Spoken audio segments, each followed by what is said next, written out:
Welcome back to the Crochet Crowd. We're going to continue our journey with the Granny Cabana shirt. We're going to do both sleeves today. Both are done exactly the same way, so I only have to show you one time. And I technically should have done it before I did the join in the back, but it doesn't matter because we know what the right side is, and that's all that really matters. So there is a stitching diagram in amidst all of these notes. And so what we're going to do is that we're going to play within the spaces that are already existing in the sleeve area, and we're just going to add in.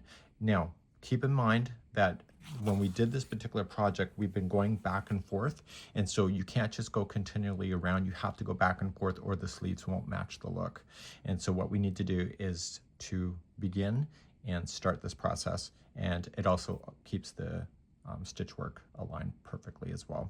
So let's begin to do the sleeve work. So this is the right side of this. So if somebody's looking at you, that's considered the right side. And I can tell that by the braid here on the back as well.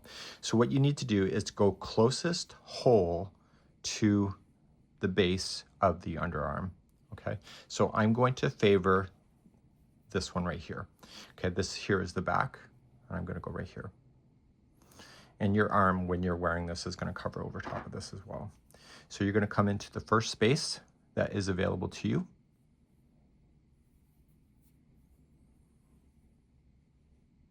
And you're going to join it with a slip stitch and chain 3 and put 2 more double crochet into that same space. This will go relatively fast because you only got a little distance to go. So I'm going to toss that to the inside. And so now you're just going to whip along around the sleeve. So just chain up 1 and 3 double crochet into the next space that you'll run into. There's a total of 9 rounds altogether, but they're not all the same.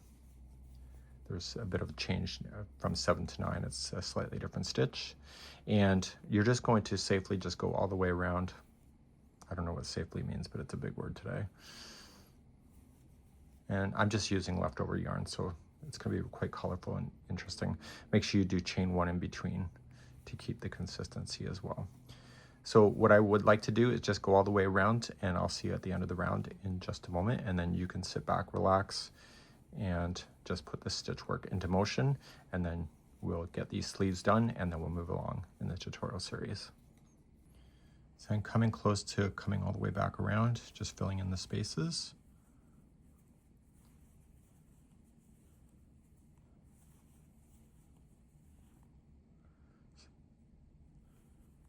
Okay, chain 1 and then join to the top of the first, chain 3. Okay, so we don't want to continue go in the same direction, so we're going to turn the whole project around, or just enough of it that you can do it. And you are going to then slip stitch to the space that you were just created. So the chain 1 space, chain 3, and 3 double crochet, or 2 double crochets in there to finish that space, chain 1, and then go into your next space and go all the way around again, and then turn around, and etc. So rows number 1 through 6 is this way. So we're currently on row number 2. So at the end of row number 6, I'm going to pick you back up, and then we'll finish the final 3 rounds together. Okay, so get that done, and I'll be right back in a moment. Okay, I'm at the end of number 6. I've already turned my work, so I've already have the join. So when I go to start the next 3 rounds, I just want to just chain up 1. And in the first round, so round number 6, you're just going to use the spacing as a stitch. So just 1 single crochet in a space. And if it's a double crochet, just use the double crochet. So you're just going to do that. So the chain 1 is considered a space.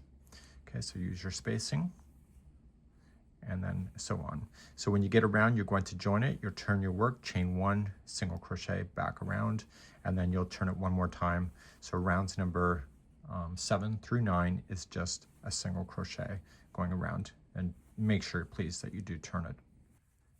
I'm just finishing up the 7th round of the first time I'm going around with the single crochet, and somebody's going to ask, I wish that you would have showed how you were joining it, so I'm just going to join it to first one with the slip stitch, turn your sleeve around, chain up 1, and then begin to go in the opposite direction. Okay, so you'll do that, and now I'll officially see you on the end of round number 9 in just a moment. So just 2 more rows, this one and plus the next, and then you're done the sleeve. So at the end of the 9th round, you're just going to trim your work and you can start with the other sleeve. So my tip for you is that when you start the next sleeve, make sure it's the same number of spaces when it goes around the first time, to make sure that the sleeve is actually the same size. And it should be anyway if you're following the instructions as is. So make sure that's the case. Do your then 6 rounds of the double crochet, just like you had. Make sure you turn, and then the last 3 rounds are the single crochet. So I will leave the sleeves with you, and this is it, and I'll see you on the next video as we begin the process to do the buttonholes at the front.